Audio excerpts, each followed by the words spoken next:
और शर्त लगाई गई कि उठा के लाना है ऊपर तक। तो पहले रानी गई और उठा के लाई ऊपर, फिर छोड़ के आई, फिर राजा ने उठाया, फिर छोड़ के आया उस गाय के बच्चे को। और बहुत महीनों बाद राजा फिर खड़े थे, उस बच्चे को देख रहे थे। तो रानी गई, उठाकर लाई, फिर छोड़ के आई। रानी ने राजा से कहा कि तुम भी उसे उठाकर लाओ। राजा गया, थक गया, लेकिन उठा के नहीं ला पाया। तो राजा ने कहा कि मैं पुरुष होकर उस बच्चे को नहीं उठा पाया, पहले तो उठा के लाया था और मैं उठा के नहीं ला पाया, तुम उठा के ले आई। तो रानी ने राजा से कहा कि मैं प्रतिदिन इस बच्चे को लाती थी, छोड़ के जाती थी, तो मुझे अभ्यास बना रहा, इस कारण से मैं अभी भी इसको उठाकर ले आई। लेकिन आपका अभ्यास नहीं था, आपने बहुत दिन पहले उठाया था, अब उसका वजन भी बढ़ गया। तो अभ्यास करने से बहुत कुछ हासिल हो जाता है। तो अपन आगे की प्रक्रिया प्रारंभ करते हैं कि केकड़ी प्रवास के दौरान एक दिन शमशान घाट जाकर ध्यान में बैठ गए आचर्षि और मंदिर में लोगों को नहीं मिले। अब तो आप लोगों का पुण्य है कि आचर्षि मिल जाते हैं, फिर भी नहीं मिल पाते, मिलते हुए भी नहीं मिल पाते, पुण्यशाली लोगों को ही मिल पाते आचर्षि। तो क्षुल्लक महाराजों से पूछा तो उन्हें भी पता नहीं था, सभी को चिंता लग गई। खोजबीन किए जाने पर पता चला कि आचर्षि शमशान में ध्यान में बैठे हैं। अचानक चले जाते थे, क्षुल्लकों को भी नहीं बताते थे। आचर्षि की पुरानी आदत रही कि किसी को बताना नहीं, लेकिन अब तो बता देते हैं थोड़ा बहुत।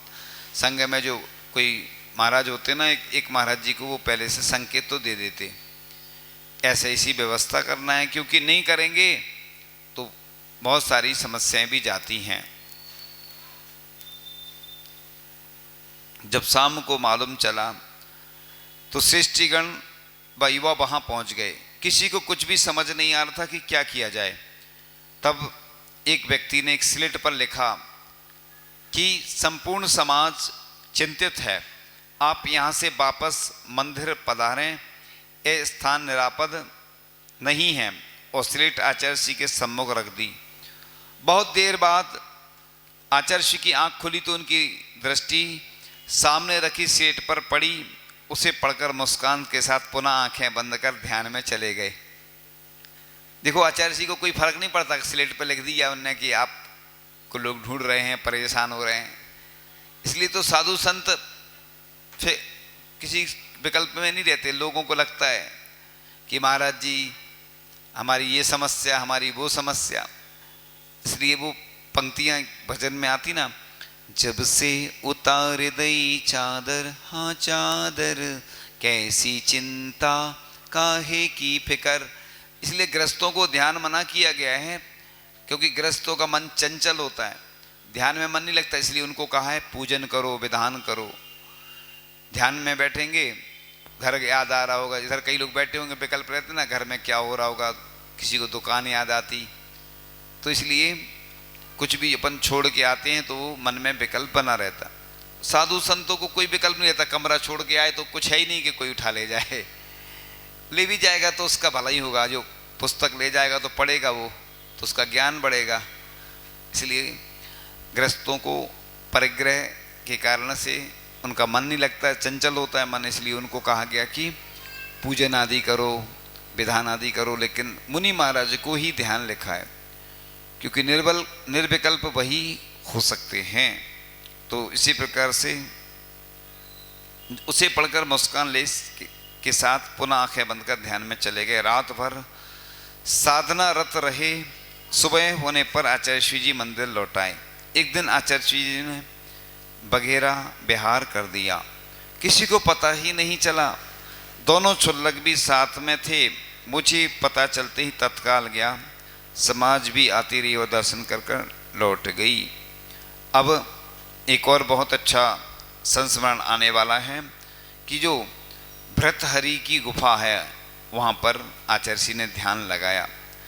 तो आचार्य श्री बघेरा समाज के लोगों ने केकड़ी में आकर बताया, यहाँ से पास में श्री शांतिनाथ दिगंबर जैन अक्षय तीर्थ क्षेत्र है, वहाँ पर प्राचीन प्रतिमाओं का भंडार है, एक से बढ़कर एक मनोज्ञ प्रतिमाएं हैं। एक दिन आचार्य श्री ने बिना बताए दोनों क्षुल्लक महाराजों के साथ केकड़ी से बिहार कर दिया और बघेरा पहुँचे। वहाँ पर पास में एक डूंगरी, जैसे डूंगरी होती ना, डूंगरी का मतलब होता है पहाड़, डोंगरगढ़ है ना, डोंगरगढ़ वहाँ पहाड़ है, और डूंगरपुर भी है शायद एक राजस्थान में। तो एक डूंगरी माने छोटी पहाड़ी है, वहाँ ऊपर चट्टान पर 3 खड्गासन प्रतिमाएं बनी हुई हैं जो काफ़ी प्राचीन हैं। यह सुनकर आचार्य महाराज को देखने की इच्छा हुई। जैसे अभी चले गए ना आचार्य जी इतनी दूर, देखो लोगों को लगता है कि हमारा परिवार सुरक्षित रहे, हमारी दुकान हमारा मकान सुरक्षित रहे, लेकिन आचार्य महाराज को चिंता है कि हमारे भगवान ताले में इतने वर्षों से बंद हैं। खुद की अनुकूलता नहीं थी आचार्य भगवान की, लेकिन उनको भगवान की चिंता थी। जैसे बड़े बाबा की चिंता थी, लोगों को लग रहा था कि बड़े बाबा का पंचकर्णक आचार्य श्री ने ऐसा क्यों करा दिया अधूरा। तो आचार्य श्री ने सोचा कि फरवरी में अच्छा मौसम रहता है और पंचकर्णक करके यहाँ से निकल जाएंगे। इतना बड़ा संघ था। तो आचार्य भगवान को सब मालूम रहता है, सब चिंता रहती है, उसी कारण से वह कभी कभी एडजस्ट नहीं करते और पंचकर्णक के बाद तो तुरंत ही बिहार वैसे भी कर जाते और उधर से भी उन्होंने कर दिया था। तो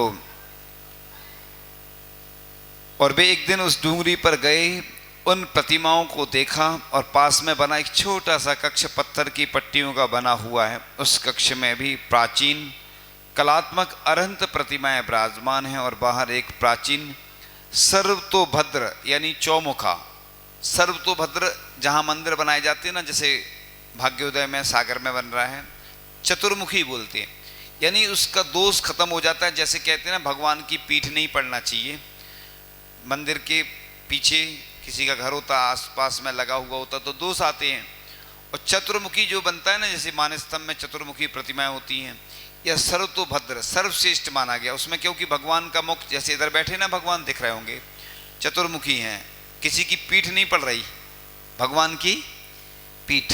जैसे अपन की पीठ नहीं अपन करते ना, अभी तो भगवान हमारे ऊपर हैं, नहीं तो बेदी साइड रहते ना तो पीठ नहीं करते अपन, तो भगवान की भी पीठ नहीं पड़ना चाहिए। और चतुर्मुखी सर्व से अच्छा माना गया, सर्वश्रेष्ठ जिनालय, सर्वतोभद्र, सर्वी दिशाओं में सुभिक्ष प्रदान करने वाला जिनालय सर्वतोभद्र माना गया। तो वैसे ही पाषाण की कलाकृति खड़ी है जिसमें चारों तरफ खड्गासन दिगंबर अवस्था की प्रतिमाएं बनी हैं। उनको देखा, वहाँ से चारों तरफ बड़ा ही मनोरम दृश्य दिखता है। उनको वह स्थान बड़ा पसंद आया। एक दिन वहाँ पर जाकर तलहटी में भृतहरि की गुफा में 24 घंटे तक ध्यान लगाया। आचार्य श्री बड़े ही निर्भीक साधु हैं, जंगलों में, गुफाओं में, शमशानों में सहजता से प्रवास करते हैं।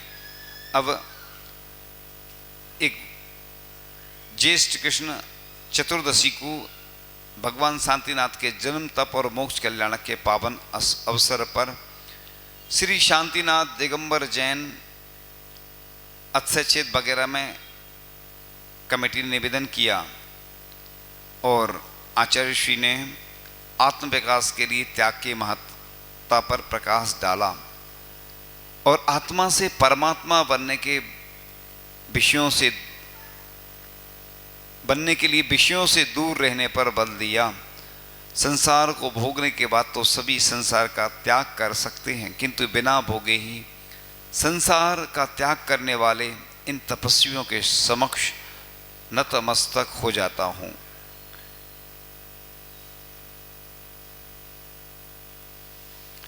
तो अब आचार्य श्री के बारे में बहुत अच्छा संस्मरण आने वाला है। मनोविनोदी आचार्य श्री अनुमान ज्ञानी। तो 22 मई 1974 को मैं बघेरा आचार्य श्री विद्यासागर जी के दर्शन करने गया था। उस दिन मौसम बहुत गरम और उमस भरा हुआ था। शाम को आचार्य ने कहा कि खुले आकाश की ओर देखा और पता नहीं क्या अनुमान लगाकर भयंकर गर्म कक्ष के अंदर चले गए। मुझे याद आ रहा है चंद्रगिरी का वह दृश्य। इतनी गर्मी रहती थी चंद्रगिरी में कि हम लोग छत पर सोते थे गर्मी में, सभी लोग सोते हैं। तो एक दिन आचार्य जी से बहुत निवेदन किया। आचार्य जी वैसे भी किसी की मानते नहीं, सुनते नहीं, वो अपने अनुकूलता से चलते हैं और कुछ सहन भी करते हैं। वो छत पे आ गए उस दिन। उसी दिन बहुत हवा चली, संयोग ऐसा बना तो फिर आचार्य जी नीचे आ गए। ऐसे आंगन में शयन करते थे या कमरे के अंदर गर्मी में भी, क्योंकि उनको पुरानी आदत है। जब पूज्य ज्ञान सागर जी महाराज की संलेखना चल रही थी उस समय उनको साइटिका का दर्द होता था, तो उनको गर्मी में ही रहना पड़ता था। उनकी तो वृद्ध अवस्था थी और पूज्य आचार्य श्री भी उनके साथ शयन करते थे इतनी गर्मी में, राजस्थान की गर्मी, और वो भी तपों का जब समय चलता है। ऐसी चंद्रगिरी में आचार्य श्री नीचे शयन करते थे। हम लोग सोचते थे कि बताओ, हम लोग तो छत पर सो रहे हैं, रात में तो ठंडक हो ही जाती और नीचे कितनी गर्मी रहती है, और वो सहन करते थे। पहले से उन्होंने ऐसा अपना गर्मी में कुंडलपुर में तपते थे, वो चूल्हा जैसा तपता कुंडलपुर, कुंडल आकार है, मतलब कुंडल रहता ना कान का, इसलिए वो पर्वत है। जब हमारी दीक्षा हुई, दीक्षा के बाद ही हम लोग जब कुंडलपुर पहुंचे तो रात भर हम लोग सोते ही नहीं थे, इतनी गर्म हवा चलती। लू दिन में तो चलती है और रात में, वो दिन में गर्म हो जाता था, रात में ठंडा नहीं होता था पर्वत, तो गर्म हवाएं चलती उधर। और ठंड में कहाँ रहते थे? अमरकंटक में आचार्य। ऐसे तप कर्मों की निर्जरा करने के साधन आचार्य ढूंढते हैं। तो बस उस कक्ष में 1 मिनट भी ठहरा नहीं जा सकता था, इतना गर्म था। आप देखना जब भी अपन जैसे बाहर से आओ ना और अंदर कमरे में जाओ तो एकदम से गर्म रहता है, इतना गर्म था। वे तो सामयिक में बैठ गए, इतनी गर्मी में भी सामयिक में बैठ गए। मैं तो बाहर आ गया रात्रि 10 बजे। अब मुझे एक संस्मरण और याद आ गया, देखो अब मैं क्या करूं, सुना देता हूं। मैं बिहार कर रहा था आचार्य जी के साथ, और बिहार किया तो क्या हुआ, थक जाते हम लोग बिहार में, गर्मी भी बहुत रहती, तो हम लोगों ने सोचा कि इतनी गर्मी है तो अपन तो छत पे सोते हैं। कमरे की छत थी एक, बिहार में छोटा सा कमरा था, और छत पे सो गए। और शाम हुई और एकदम से बारिश होने लगी, और संयोग कि आचार्य श्री खेत में तख्त पे विश्राम कर रहे थे, सामयिक कर रहे होंगे। अब एकदम याद तो नहीं है समय कितने बजे बारिश हुई होगी। तो जैसे ही बारिश हुई तो लोगों ने इधर उधर से पॉलीथीन की व्यवस्था की, 4 लकड़ी खड़ी की, जैसे मच्छरदानी लगाते ना आप लोग, पॉलीथीन लगाई। अब आचार्य जी को रात भर नींद नहीं आई होगी, क्योंकि अब ऐसे में जब पानी गिर जाता है तो ठंडक हो जाती है, और खेत में शयन कर रहे। रात भर ब्रह्मचारी लोग बैयावृत्ति करते रहे। बैयावृत्ति का मतलब व्यवस्था करते रहे, और हम लोग छत अंदर उस कमरे में सोए तो इतनी गर्मी लग रही थी कि हम लोग भी शयन थोड़ा बहुत जितना जैसी नींद आई होगी। तो देखो आचार्य श्री के साथ कैसे संयोग बनते कि पहले तो गर्मी थी तो खेत में शयन करने के लिए व्यवस्था वहीं हो गई उनकी, और जिस पाटे पे आचार्य श्री बैठ जाते थे शाम को, फिर सुबह तक उठना ही नहीं, ऐसी स्थिति रहती। तो ऐसे ही वो प्रसंग बना। रात्रि 10 बजे सामयिक से उठे और वगैरह के 2-3 लोगों के साथ मैं भी कक्ष के अंदर गया। गुरु महाराज की बैयावृत्ति की। 10 मिनट भी हम लोगों से रहा नहीं गया और हम लोग बाहर आ गए। मैं नीचे बरामदे में सो गया। रात्रि में करीब 12 बजे तूफान आया, फिर पानी आ गया। मैंने सोचा कि ऊपर आचार्य जी खिड़की के पास लेटे होंगे, उन्हें ठंड लग जाएगी, तो खिड़की बंद करने के लिए मैं ऊपर गया तो देखा आचार्य जी तो ध्यान में खड़े हैं। आचार्य जी तो 2-2:30 बजे वैसे ही उठ जाते हैं, कब सो जाते कब उठ जाते उनका पता ही नहीं चलता। उठ के स्वाध्याय करने लगते वो रात में। कौन सा स्वाध्याय? जो याद रहती ना समय सार की गाथाएं, प्रवचन सार, समय सार, जो जो उनने कंठस्थ उनको रहता है तो वो रिवीजन करते हैं। आचार्य श्री को हमने देखा है कि जब भी कोई गाथा वगैरह है वो उच्चारण करते रहते बार बार। जब इंग्लिश पढ़ रहे थे आचार्य श्री तो जो मीनिंग्स रहती ना वो याद करते रहते थे, तो इसलिए उनको जल्दी याद हो जाता। उनकी क्षयक्षम तो उनका अच्छा है ही। तो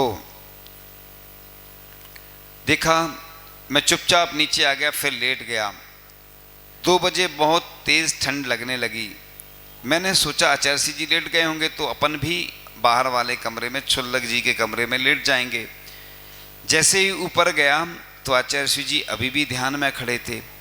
मेरी वजह से कोई बाधा ना हो जाए यह विचार कर वापस नीचे आ गया एवं माली से रजाई लेकर सो गया। फिर 5 बजे उठकर गया और देखा तब भी वे खड़े थे। मैं बाहर वाले कक्ष में बैठ गया। 6 बजे आचार्य जी बाहर आए और बोले, स्वरूप चलो। तो मैंने कहा, आचार्य श्री अभी तो बहुत तेज हवा चल रही है, जब मुझे कपड़ों में ठंड लग रही है तो आपको तो और अधिक ठंड लगेगी। यह सुन आचार्य जी हंसने लगे और बोले, देखो 6 बज चुके हैं। हमने घड़ी देखी, ठीक 6 बज रहे थे। उनकी अनुभव की घड़ी सही चलती है, यानी उनने घड़ी नहीं देखी, आचार्य जी ने अनुमान से बोला कि 6 बजे होंगे और उनको अंदाज रहता है। मूलाचार में लिखा भी है, पहले ये वाली घड़ी नहीं चलती थी, कुछ सूर्य के हिसाब से वो नापने का लिखा है, वो कठिन विधि है थोड़ी सी, तो उससे अनुमान लग जाता था कितने बजे होंगे। अब वर्तमान में तो बहुत सुविधा है, मोबाइल में भी है, मोबाइल तो रहता नहीं लेकिन लोगों से पूछ लेते हम लोग, और अब तो घड़ी की व्यवस्था रहती है। तो उन्होंने बिहार कर दिया और बघेरा ग्राम से बाहर निकले तो एक व्यक्ति से जूनिया का रास्ता पूछा। तो हमने कहा मुझे पता है और मैं आगे हो गया। लगभग 1 किलोमीटर चलने के बाद आचार्य जी ने मुझे देखा तो मैं हाथ बांधकर चल रहा था, देखकर हंसने लगे। मैंने कहा मुझे तो ठंड लग रही है। तो आचार्य जी बोले, 10 मिनट बाद आपको पसीना आने लगेगा। क्या होता है ना कि ठंड में जब अपन चलते हैं ना, मेहनत हो जाती तो पसीना आ जाता है अपने आप ठंड में। आचार्य जी बोलते ठंड में तो अपने आप स्पीड बढ़ जाती, गर्मी में थोड़ी सी गर्मी के कारण धीरे धीरे चल पाते, और ठंड होती ना तो अभी जैसे मौसम अच्छा हो गया था, सुहावना ठंडा मौसम, तो बिहार अच्छे से हो गया। जब गर्मी थी तो सुबह 6 किलोमीटर, शाम को 6-7, सुबह 6-7, शाम को 6-7, इससे ज़्यादा नहीं। और जब मौसम अच्छा रहता तो 25, 30, 35 किलोमीटर तक चल लेते। आचार्य श्री का हाईएस्ट बिहार 40 के 50 के बीच में ऐसा कुछ हुआ था, कई बार हुआ है। इतने कठिन बिहार हुए आचार्य श्री के कि लेट पहुंचते थे। फिर कई बार तो ऐसा भी हुआ, आपको सुनने को मिलेगा आगे, कि दूसरी बेला में आहार हुआ। चलते रहे गर्मी में, बहुत कठिन साधना और तपस्या की आचार्य जी ने। तो आचार्य श्री की बात सही निकली, मुझे पसीना आने लगा। थोड़ी देर बाद हमने अपनी शर्ट उतार ली और आचार्य जी देखकर हंसने लगे। बिहार में मैं अकेला श्रावक संघ के साथ चल रहा था। जूनिया से 1 किलोमीटर पहले संघ की चर्या आदि हुई। तो इस प्रकार से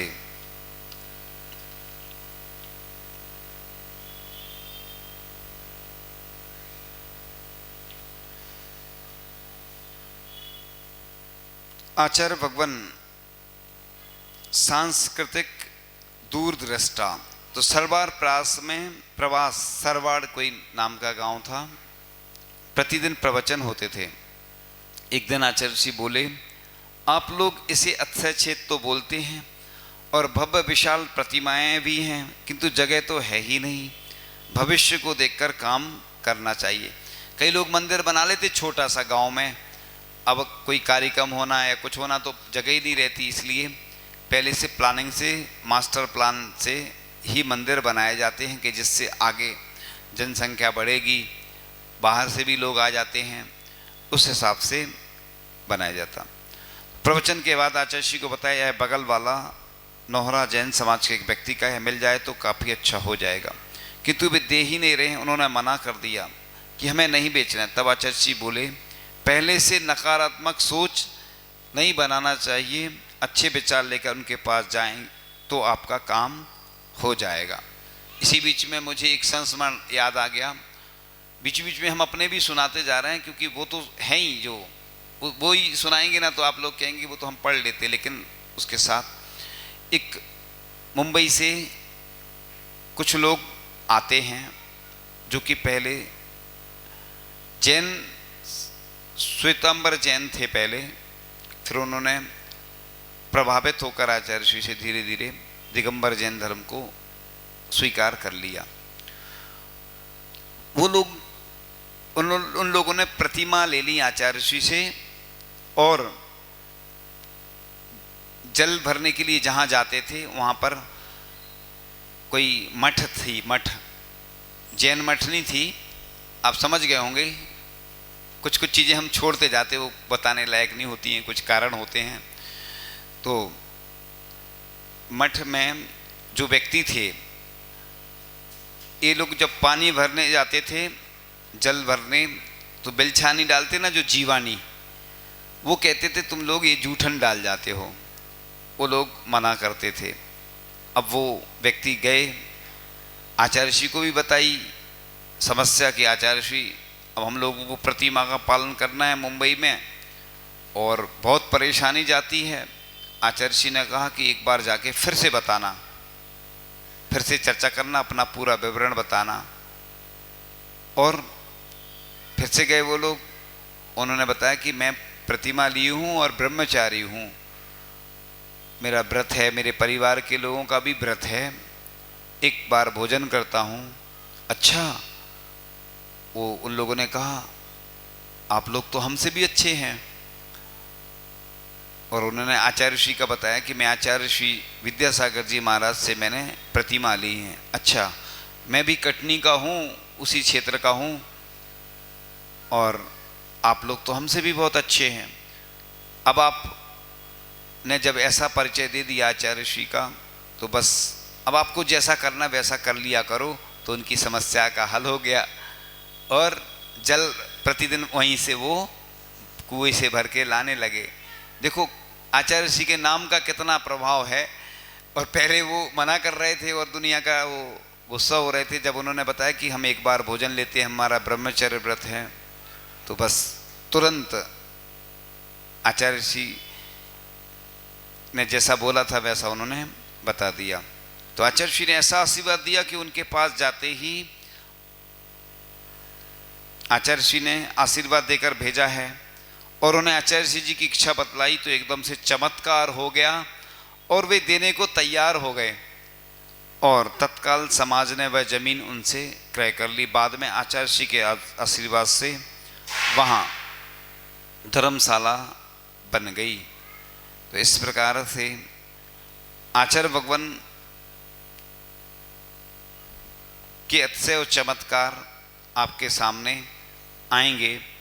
तो बच्चों को प्यार से याद कराई भावना, बच्चों के लिए बहुत अच्छी बात है कि जून 1974 ऐसी चीज़ें मिलेगी नई नई कि आप लोग भी ताज्जुब करेंगे कि आचार्य श्री भी इतने मतलब छोटे छोटे बच्चों को पढ़ाते थे, कैसे पढ़ाते थे वो सुनने को मिलेगा। तो प्रथम सप्ताह में आचार्य श्री विद्यासागर जी कनई कला पहुँचे थे, साथ में क्षुल्लक स्वरूपानंद जी मणिभद्र सागर भी थे। कनई कला में 3 दिगंबर जैन घर हैं और एक छोटा सा शिखरबंद मंदिर भी है जिसके मूल नायक मुनि सुब्रतनाथ भगवान हैं। यहाँ पर 3 आहार हुए थे। उन परिवारों में छोटे छोटे 6-7 बच्चे थे। प्रथम दिन वे बच्चे आचार्य श्री जी को नमोस्तु कर जोर से हंसकर भागते थे। हम लोग भी कई बार पहुँचते ना तो बच्चे आते हैं मुस्कुरा, क्योंकि पहचान नहीं रहती, फिर धीरे धीरे जुड़ते चले जाते बच्चे, तो फिर करीब आने लगते। पहले दूर दूर रहते हैं बच्चे, बच्चे क्या बड़े भी पहले आते हैं बैठते हैं, फिर धीरे धीरे जुड़ते चले जाते। जब हम लोग जहाँ से विहार करते तब लोग रोते हैं, फिर आंसू आते हैं उनकी आंखों में, क्योंकि उनको लगता है कि अब महाराज जी दूर जा रहे हैं।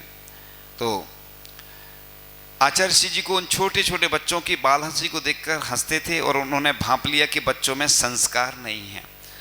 उनके मन में करुणा आई और उन्होंने हंसते हुए इशारा किया, बच्चे पास में आ गए। आचार्य महाराज ने पूछा, आप लोगों को णमोकार मंत्र आता है? एक बार की बात है, मुझे याद आ गया, संस्मरण पनागर की बात थी और हम छोटे छोटे बच्चों को सिखाते थे। जैसे अपन इधर से जाते ना तो पंक्तियां बोलते हैं कि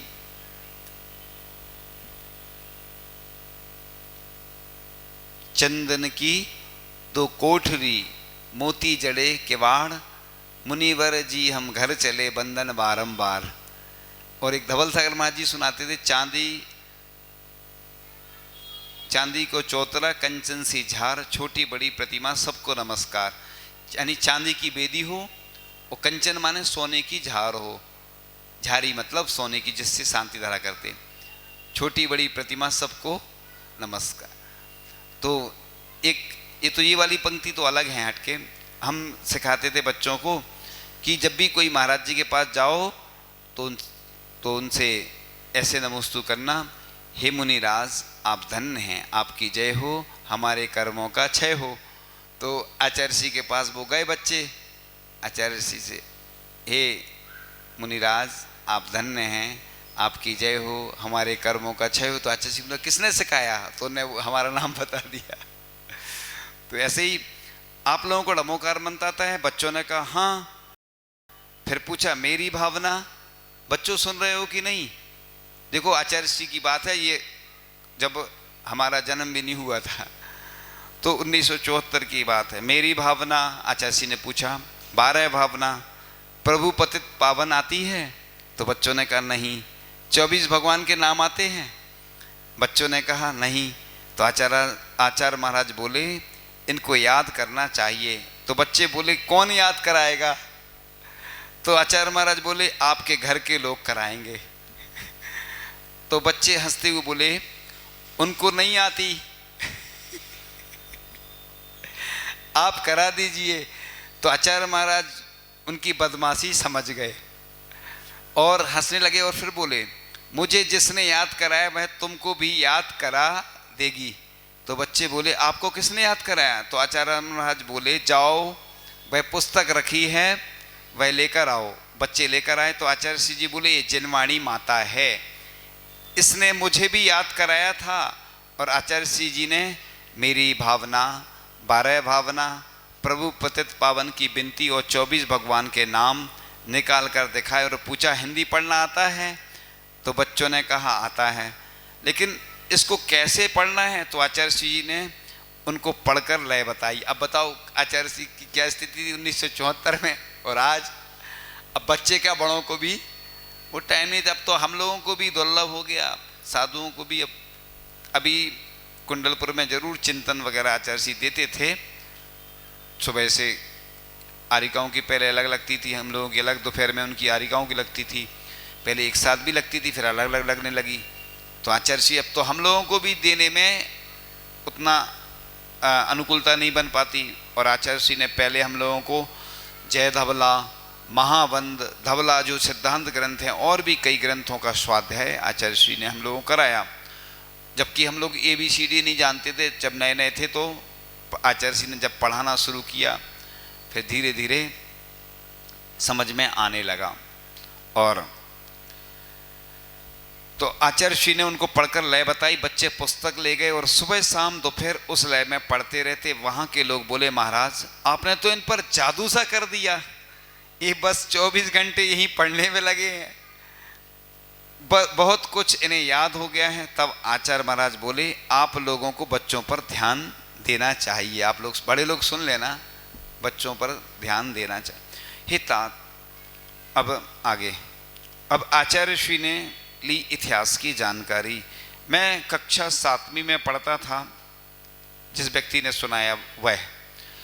तब सरवाड़ से बिहार करके आचार्य श्री महाराज कनई कला आए थे। कनई कला में गांव के अंदर एक मुनि शिवव्रतनाथ भगवान का मंदिर है। उस मंदिर के दर्शन कर भगवान को देखते ही आचार्य श्री ने पूछा यह प्रतिमा तो काफ़ी प्राचीन है, यहीं की है? तब पिताजी ने बताया यह मूर्ति कोटा से आई थी, लगभग 250 वर्ष पूर्व, और ये धातु की प्राचीन मूर्तियां 5 किलोमीटर दूर चकवा ग्राम के जैन मंदिर से आई थी, जिनको लगभग 50 वर्ष हो गए हैं। वहाँ पर एक जैन परिवार था जो बाहर चला गया, इस कारण इन मूर्तियों को उन्होंने यहाँ पर विराजमान करवा दिया। आचार्य श्री दर्शन कर मंदिर जी से बाहर आ गए और बोले, पूर्वजों की वजह से धर्म बचा हुआ है। इस तरह जैन इतिहास को जानकर पूर्वजों की श्रद्धा भक्ति से बड़े प्रभावित होते थे। अब आगे बहुत अच्छा मीठा संस्मरण आ रहा है, आपके मुंह में पानी नहीं आ जाए इसलिए ध्यान रखना, समय क्योंकि शाम का है। तो रात्रि होने से पूर्व आचार्य श्री गांव के बाहर आ गए और बस स्टैंड पर कुई यानी छोटा सा कुआं, उसके पास में ही बैठ गए। रात भर वहीं ध्यान में बैठे रहे। सुबह हमारे पिताजी वगैरह पहुंच गए। उन्होंने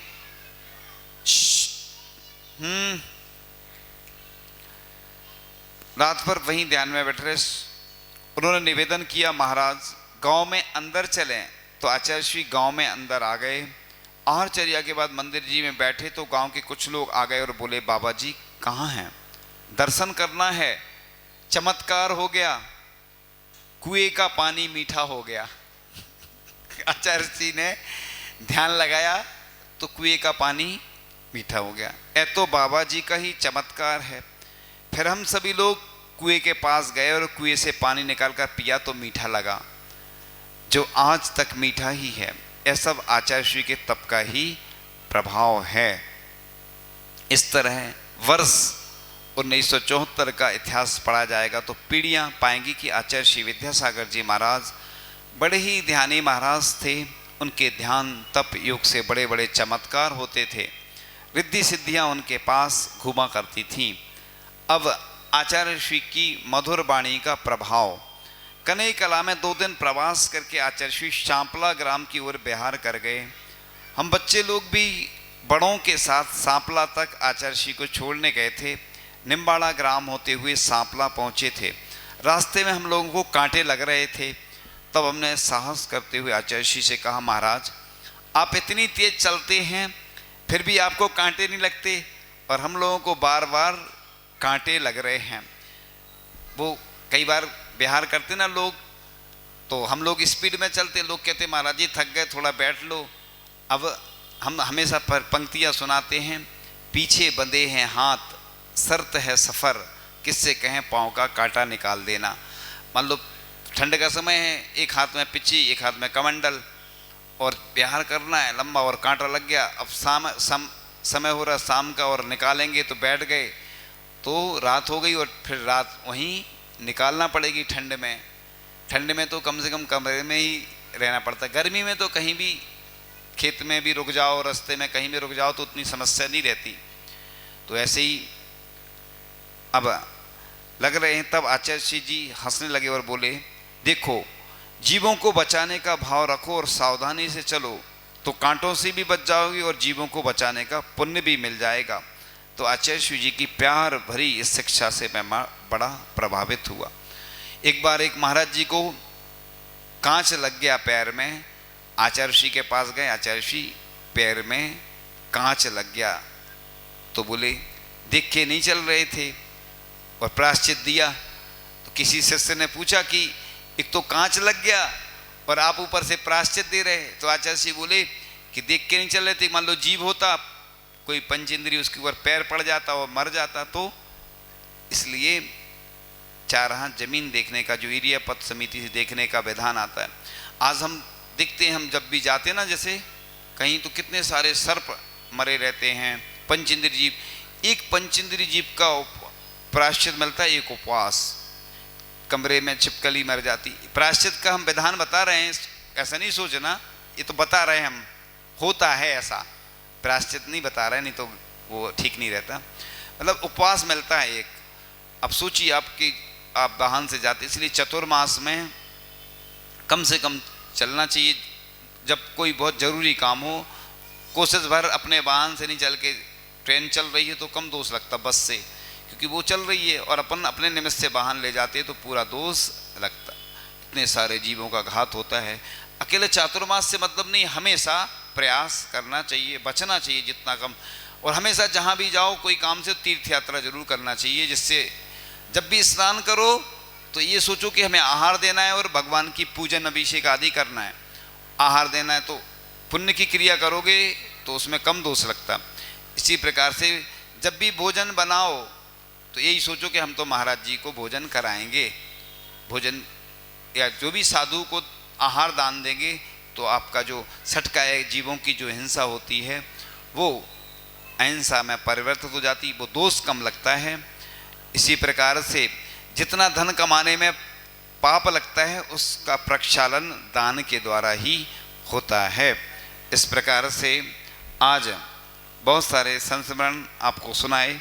आगे की प्रक्रिया भजन पहले ले लेते हैं, पहले भजन सुनाते हैं, फिर उसके बाद प्रश्न पूछेंगे। सब कुछ तो मिल गया है गुरु दर्शनों के बाद, अब और क्या मैं मांगू, अब और क्या मैं मांगू गुरु दर्शनों के बाद। भव भव की आरज़ू थी जो पूरी हो गई, भव भव की आरज़ू थी जो पूरी हो गई। ये जो मेरी जिंदगी है तेरे चरणों में खो गई। अब और क्या मैं चाहूँ, अब और मैं क्या चाहूँ गुरु चाहने के बाद। दुनिया भी मिल गई है, मंजिल भी मिल गई है, आँखों को तेरे चरणों की जन्नत भी मिल गई है।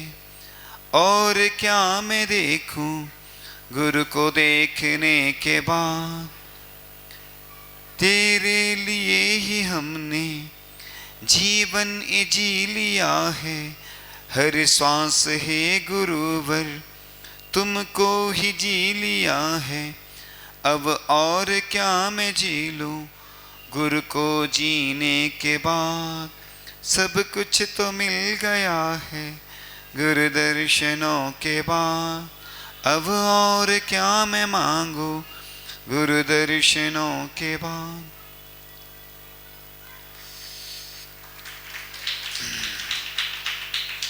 अब प्रश्न पूछते हैं, मेरे सवालों का जवाब दो, दो ना।